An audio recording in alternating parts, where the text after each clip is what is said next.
Witam Was serdecznie. Bardzo się cieszę, że tak wiele osób podziela moją pasję w malarstwie.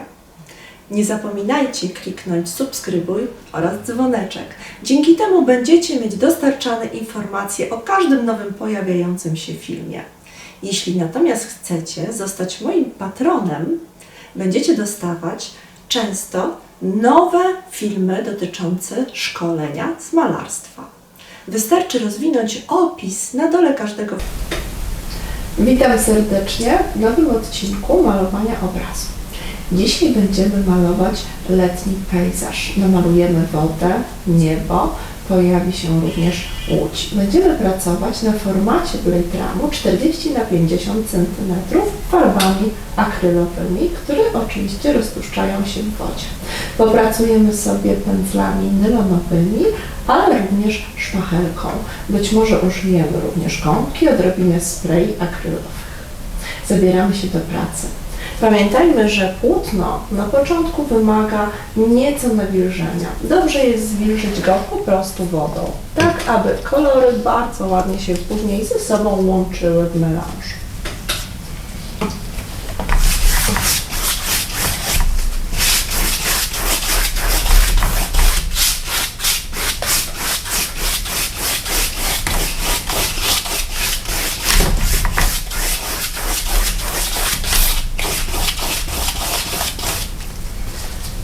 Biorę mniejszy pędzel, tak aby wyznaczyć sobie delikatnie linię horyzontu.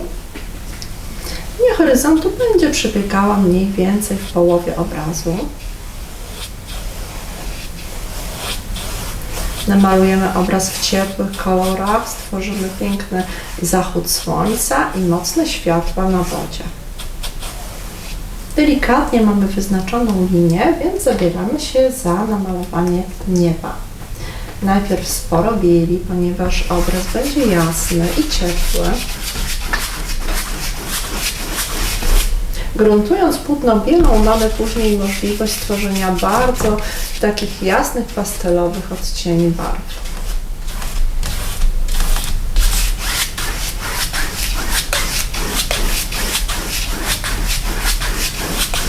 Dobrze, teraz naniesiemy sobie odrobinę ciepłych barw. Biorę mniejszy pędzel, wyznaczę sobie miejsce, gdzie będzie moje słońce, zachodzące, ale bardzo jasne. Od dołu chciałabym, aby pojawiły się kolory naprawdę ciepłe i żywe.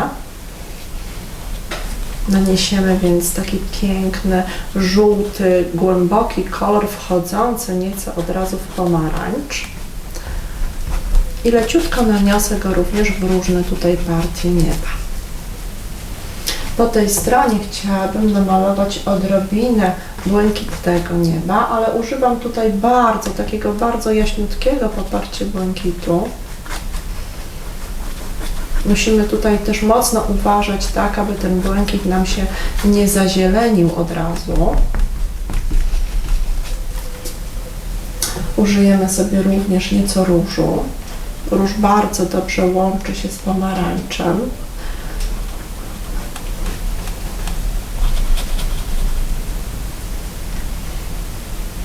I żółci po tej stronie więcej. Dla udelikatnienia jeszcze wszystkich barw dodamy troszeczkę fleszu. Flesz to jest taki cielisty róż.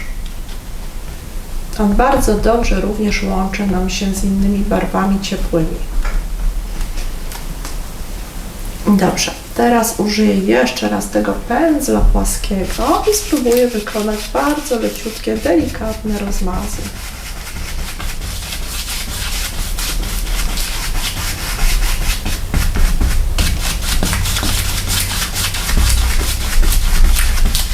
Pracuję w różnych kierunkach, trzymając pędzel w taki sposób, aby ręka mogła cały czas manewrować pędzlem.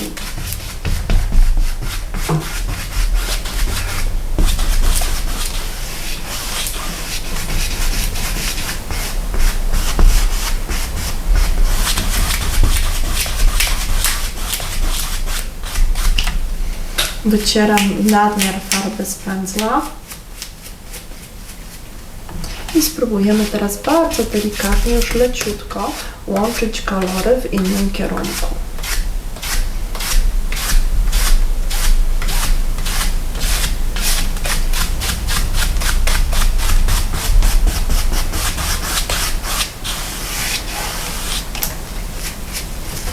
Weźmiemy czysty drugi pędzel. Warto zawsze mieć 2-3 takie pędzle szersze, tak aby w przypadku rozmazu, kiedy musimy dosyć szybko pracować, zanim farba wyschnie, móc pozwolić sobie jeszcze na takie delikatne przetarcie zupełnie czystym pędzlem, tak aby nie zabrudzić sobie innych kolorów.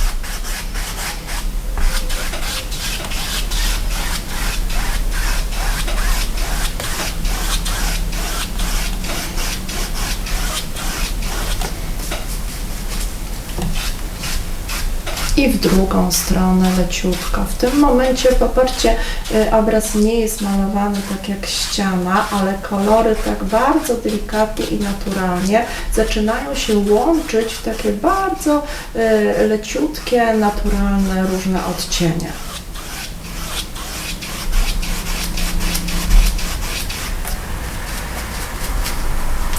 Dobrze, możemy nanieść teraz odrobinę więcej tutaj farby białej. Pokażemy jeszcze mocniejsze słońce, ale ja bym nie chciała, żeby to słońce było zbyt takie sugestywne, żeby ono tylko było leciutkim takim zaznaczeniem pewnego jasnego okręgu.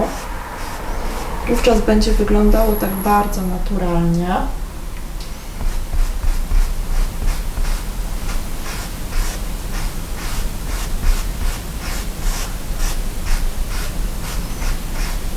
Niech ono nam tworzy takie rozproszenie wokół.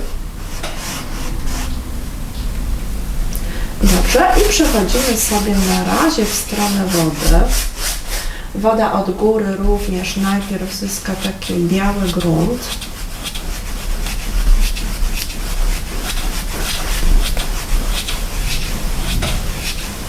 Nachodzę delikatnie na tą linię horyzontu.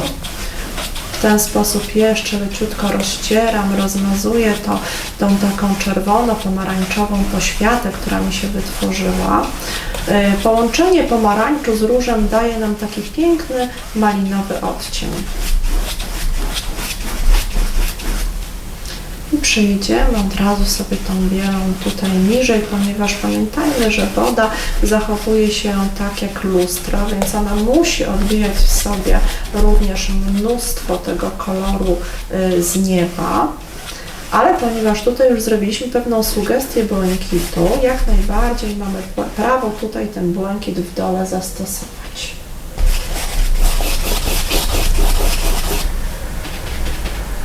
Wybierzemy sobie różne odcienia.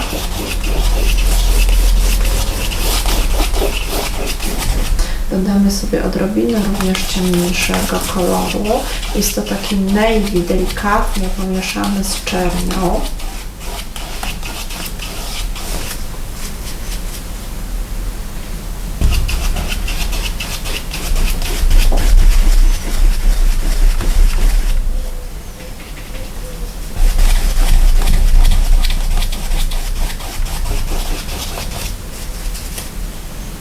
I od razu odrobinę brązu. Ten brąz będzie takim odbiciem naszych łodzi. Pojawią się tutaj dwie łodzie, większa i mniejsza z tyłu, ale również stworzymy tutaj jeszcze takie odbicie, być może czegoś, czego na obrazie nie widać, ale da nam taką ciekawą kompozycję stworzoną z 3 cieplejszych plam.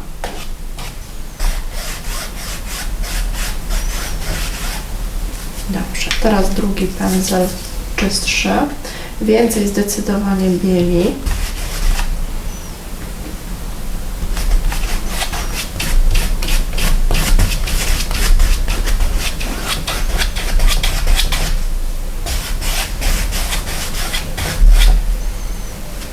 Przecieram sobie teraz pędzel, tak żeby nie było nadmiaru farby. I spróbuję nim jeszcze popracować w innych kierunkach, tworząc takie ciekawe rozmazy na wodzie świateł.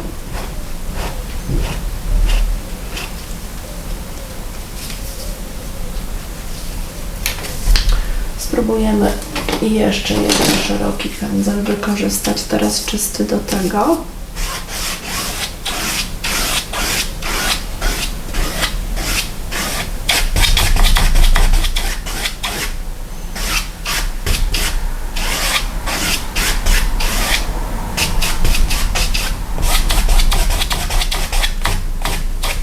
I zrobimy rozmaz dużą szpachelką.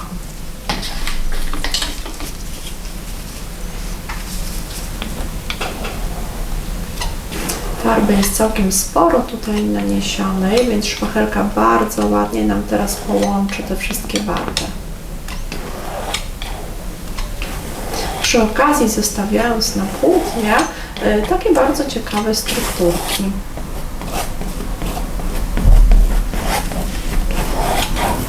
Do tej bieli dodamy sobie odrobinę teraz cieplejszych kolorów, tak żeby sugestywnie pokazać odbicie świateł.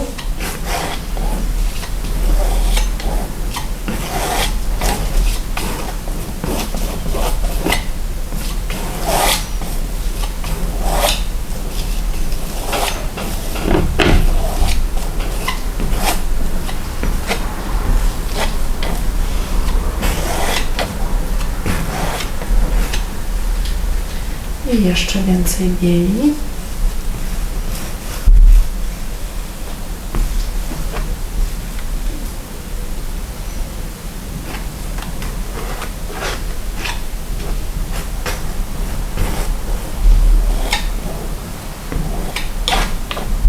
Tworzy nam się już bardzo ciekawa struktura wody. W momencie, kiedy pracujemy tak delikatnie szpachelką, ona pozostawia nam od razu takie, zobaczcie, bardzo ciekawe efekty.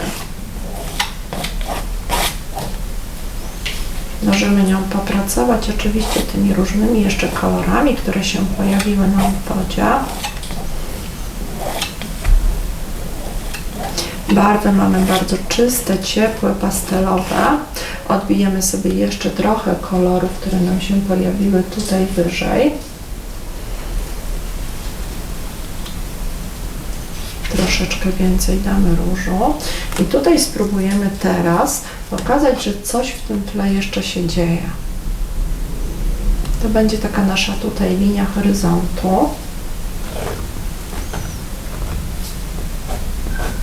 Być może sugestia jakiegoś brzegu mocno oświetlonego przez zachodzące słońce.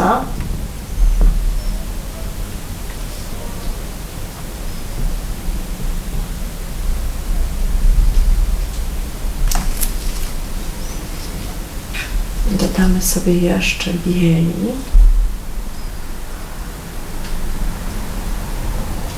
Obraz musi być bardzo czysty kolorystycznie, wówczas będzie taki ciekawy i niezwykle pastelowy.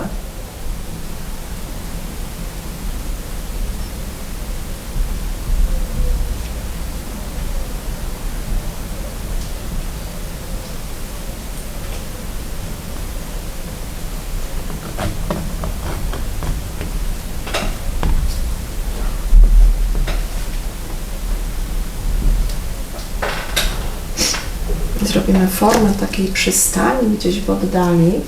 Dodajmy sobie troszeczkę brązów.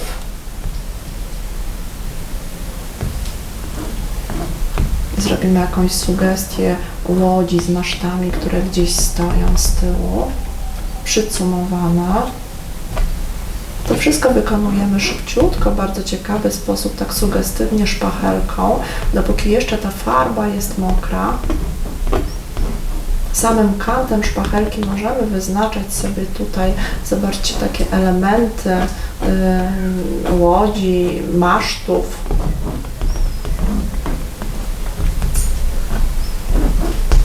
Ale wszystko jest oblane w kolorze takiego zachodzącego słońca.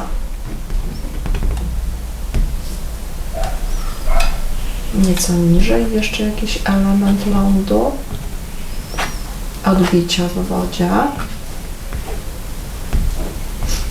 Również pociągając w drugą stronę te same maszty, tworzymy już sugestię odbić w wodzie. Tak jak już wspominałam, woda zawsze zachowuje się jak lustro i my w bardzo ciekawy sposób możemy to pokazać. Staramy się jednak pracować na razie takimi kolorami, które nie zaburzą nam pierwszego planu, ponieważ na pierwszym planie pojawi nam się łódź i światła, o których już wcześniej była mowa. I a propos tej łodzi, spróbujemy teraz troszeczkę sobie zaznaczyć kształt i wydrapać miejsca, które są jeszcze mokre, ponieważ pracujemy dzisiaj w zasadzie doparcie cały czas w jednym ciągu na mokrych płaszczyznach. Trudno bardzo byłoby nam pracować farbami ciemnymi na jeszcze mokrych jasnych, w związku z tym za chwilę po naszkicowaniu samego kształtu łodzi spróbujemy sobie wyżłobić te miejsca, tak aby pozbyć się nadmiaru innego niepotrzebnego koloru i móc nanieść kolejne. Tutaj chciałabym, żeby jeszcze jedna łódź się pojawiła, na razie ją delikatnie, sugestywnie również zaznaczymy. I jeszcze może jedna z tyłu, bardziej bokiem, z profilu. Dobrze, tak jak już powiedziałam, weźmiemy sobie teraz małą szpachelkę i te miejsca, popatrzcie, które tak naprawdę muszą być zamalowane w ciemniejszych jakichś brązach, spróbujemy sobie po prostu zdjąć. To ułatwi nam pracę, nie będziemy musieli tutaj długo suszyć tych grubych warstw.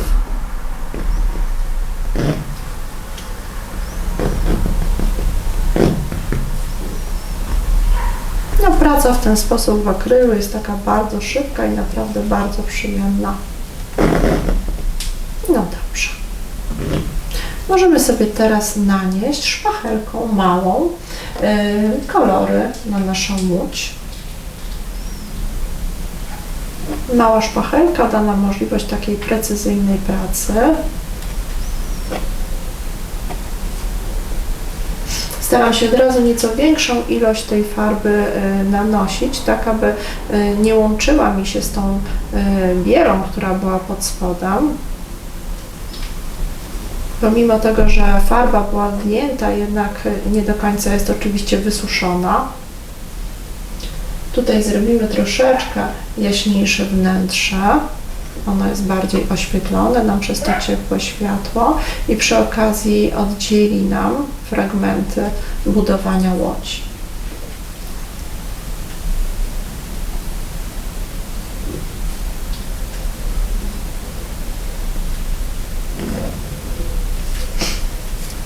Dobrze, od dołu zrobimy nieco ciemniej, zrobimy ją taką bardziej kontrastującą. Dodamy sobie troszeczkę czerni do tego brązu.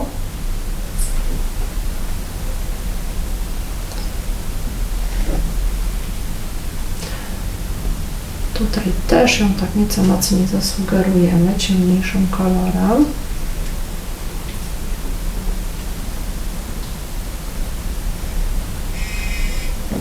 Łódź musi być pokazana tutaj jako płaska, dlatego że jej część oczywiście jest zatopiona w wodzie. Ona nie może być zupełnie okrągła, bo wtedy miałoby się wrażenie, że lewituje nad wodą. Tutaj jeszcze jakiś silnik, sugestia.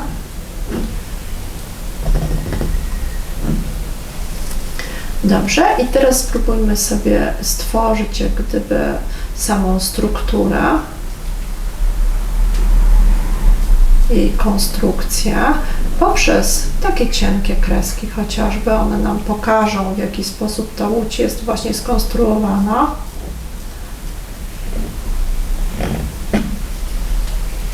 Dodamy jeszcze odrobinę tych jaśniejszych brązów.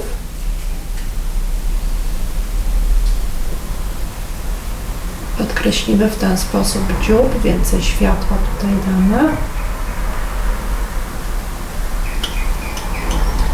I troszeczkę też jaśniejszych elementów. Możemy użyć nieco fleszu, takiego cielistego koloru, lekko ocieplić go nawet żółcią. Pokazać na przykład jaśniejsze wykończenia.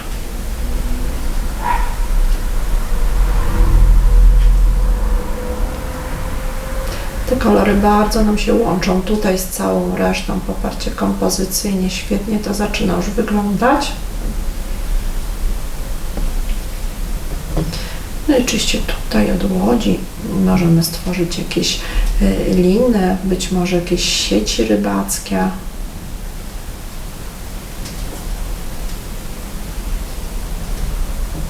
Niech coś się dzieje również w środku. No i oczywiście maszt do tego. Maszt wykonamy również szpachelką. Troszeczkę ją umoczymy. Popracujemy chwilę kantem w farbie i spróbujemy pociągnąć ten maszt. On musi być dosyć długi, tak, żeby pasował nam wielkością do naszej łodzi. Zrobimy go co najmniej do tego miejsca, pociągając szybką, taką prostą kreską. Dołożymy do tego troszeczkę światła, rozbijemy tą grubą, ciemną krechę, nieco ochry dodając i jeszcze odrobinę rozjaśnień. Dobrze, w ten sposób zyskał na delikatności. Teraz wezmę większą szpachelkę i z dużą ilością wody, takie cieniutkie, spróbuję stworzyć jeszcze rusztowanie do masztu. Namalujemy w ten sposób liny, ale one muszą być takie bardzo delikatne, dlatego już nie będę pracować czarnymi kolorami, tylko bezpośrednio, jak gdyby jednym takim szybkim pociągnięciem stworzymy cieniuteńkie linie, które pokażą nam już całą budowę, konstrukcję idącą od masztu. Do tego możemy jeszcze dołożyć poprzeczne elementy.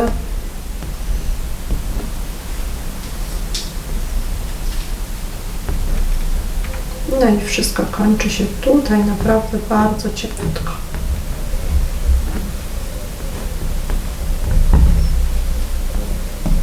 Dobrze, pamiętajmy o tym, że taka łódź musi oczywiście zostawiać pod spodem cień z takich samych praktycznie kolorów, jak cała jest zbudowana, bo to przecież odbicia w wodzie.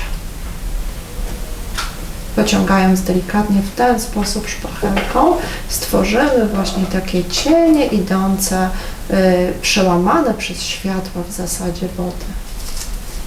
Użyję jeszcze mniejszej szpachelki do tego, tak aby móc zrobić to nieco bardziej precyzyjnie.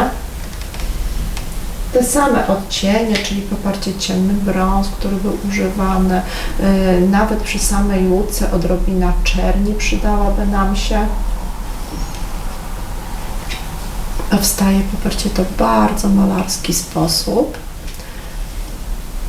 Celowo nie robię jednej takiej dużej płaszczyzny, dlatego że pojawia mi się woda, która przecież swoimi odcieniami i światłami rozbija mi tą dużą plamę w taki bardzo poparcie naturalny sposób, aż do praktycznie zanikania. No i maszt. Maszt tak samo musi mieć swoje odbicie w identyczny sposób, ale spróbujemy go takimi przerywanymi, drobnymi liniami pokazać. On wówczas również będzie tak bardzo naturalnie wyglądał. No i ten taki ciemniejszy kolor czarny łączy z ciemnym granatem navy, wówczas nie będzie wyglądał tak ponuro, drastycznie, tylko będzie pięknie łączył się z całą resztą.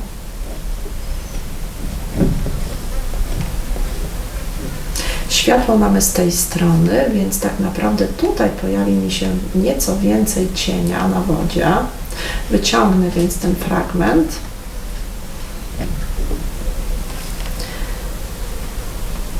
Dobrze, mamy już całkiem ciekawą, sprawną łódeczkę. Przejdźmy sobie do kolejnych. One będą takie bardzo sugestywne, są znacznie mniejsze, więc w zasadzie kilkoma dosłownie pociągnięciami tak naprawdę szpachelki możemy w bardzo ładny, ciekawy sposób szybciutko je pokazać.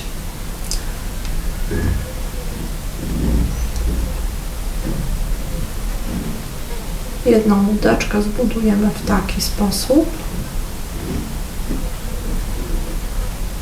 Ona ma taki podobny układ do tej dużej.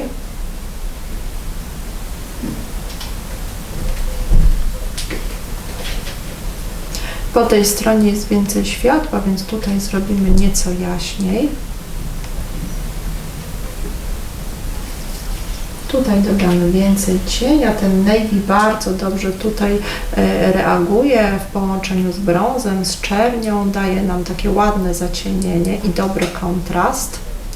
Środek łódeczki niech będzie nieco jaśniejszy. No i od razu możemy sobie tutaj pozwolić na takie właśnie również delikatne cienie. Pokażemy, że ona na tej wodzie rzeczywiście płynie.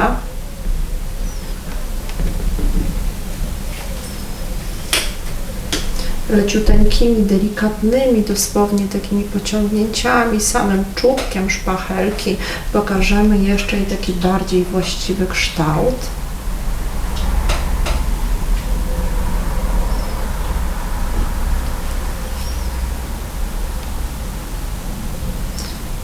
I nie trzeba w zasadzie wiele, aby ta łódka już nam się pojawiła. Do tego oczywiście maszt, tak samo jak to miało miejsce w przypadku tej łodzi, oczywiście zdecydowanie już krótszy, bo i łódeczka jest mniejsza i jest postawiona dalej. I my w ten sposób bardzo ładnie pokazujemy sobie perspektywę i odległość. Dużo wody, musimy sprawdzać zawsze, czy nie ma nadmiaru farby. Jeżeli chcemy wykonywać takie bardzo precyzyjne i cienkie szczegóły.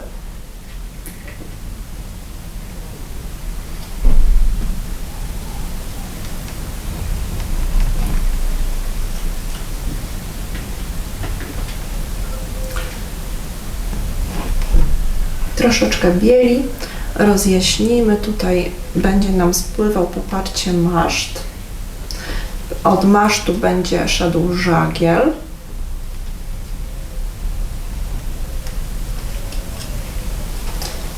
Jeszcze troszeczkę wody.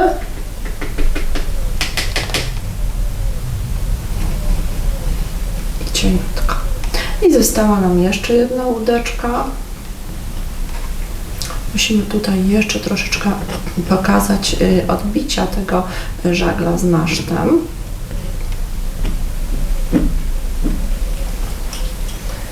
I ta boczna łódeczka jeszcze pokazana z profilu, z boku zupełnie.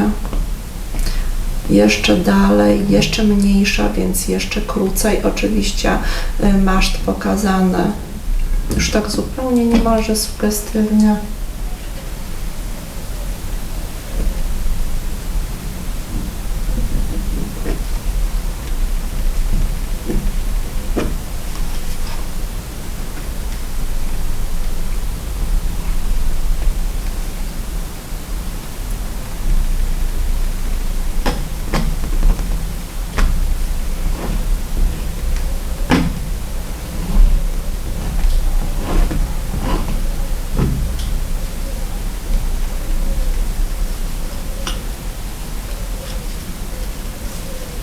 Dobrze, teraz takich jeszcze dodajmy czystą szpachelką, która dobrze jest wytarta obawełnianą, najlepiej ściereczka.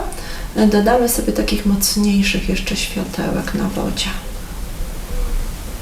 Takich wręcz rozbłysków białych.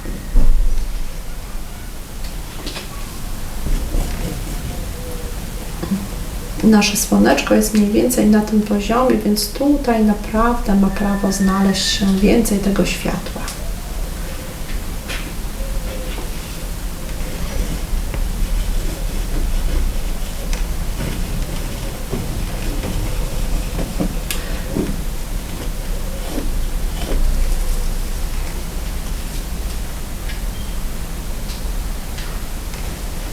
Poszukuję już na palecie naprawdę czystych kolorów, ponieważ one wszystkie gdzieś w pewnym momencie zaczynają się ze sobą łączyć. Warto czasami po prostu nawet docisnąć sobie tą farbę, kiedy widzimy, że jest rzeczywiście już paleta mocno zbrudzona, a my potrzebujemy mieć absolutnie czysty kolor.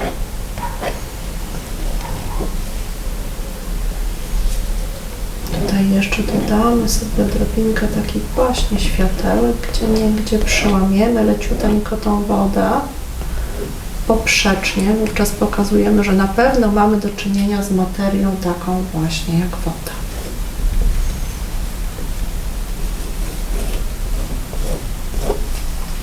No i ponieważ jest to pierwszy plan, tak jak już mówiłam, chciałabym, żeby tu w wodzie jeszcze pojawiło się takie odbicie brązów, tak aby stworzyć troszeczkę taką diagonalną, boczną kompozycję.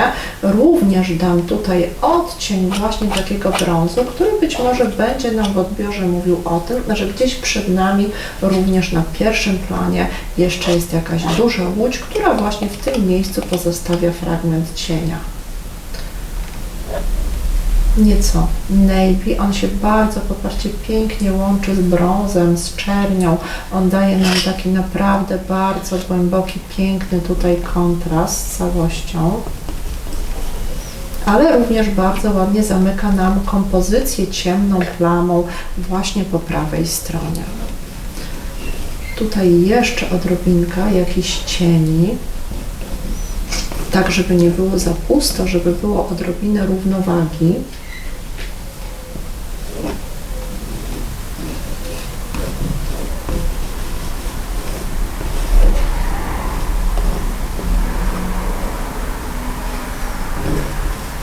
Niech pojawią się jeszcze również te ciepłe odcienie ochry i sieny.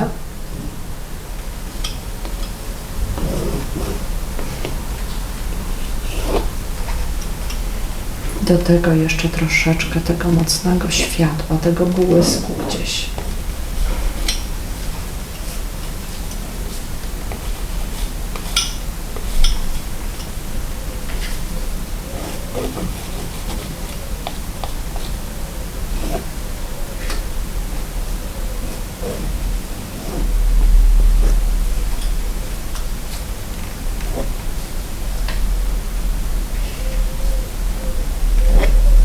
Błękitem, tym takim, który pojawił nam się z morskimi odcieniami, również możemy gdzieniegdzie przedzielić te nasze jeszcze ciemniejsze miejsca, pokazać, że ta woda ma właśnie również ten bardziej intensywny kolor.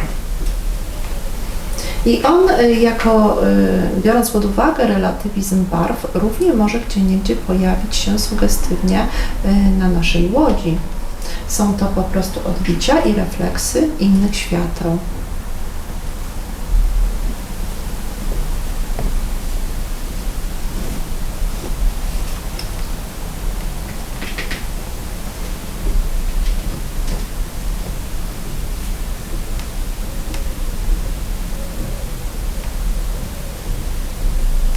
To są takie drobiazgi, niuanse kolorystyczne, które później w całości sprawiają wrażenie bardzo ładnego połączenia obrazu zespojonego kolorystycznie w całości.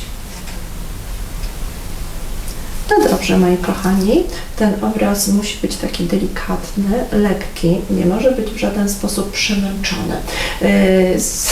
Stworzyliśmy dzisiaj pracę na bazie gładkiego, czystego tła, gdzie mamy zupełnie czyste, piękne, rozproszone niebo, gdzie pojawiło nam się mnóstwo melanży.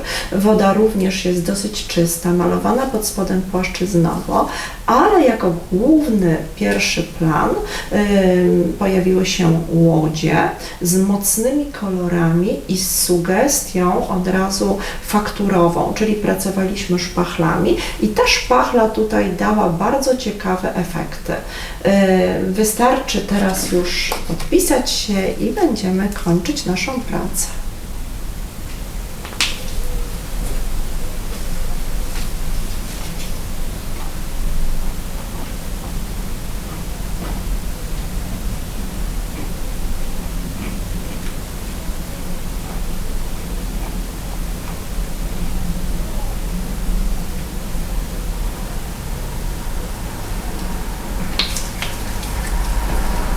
Dziękuję Wam bardzo za uwagę. Mam nadzieję, że będziecie dobrze się bawić, malując taki właśnie pejzaż, gdzie pojawia się zachód słońca, przystań, woda, czyli wakacje. Pozdrawiam Was serdecznie i oczywiście zapraszam do oglądania nowych filmów.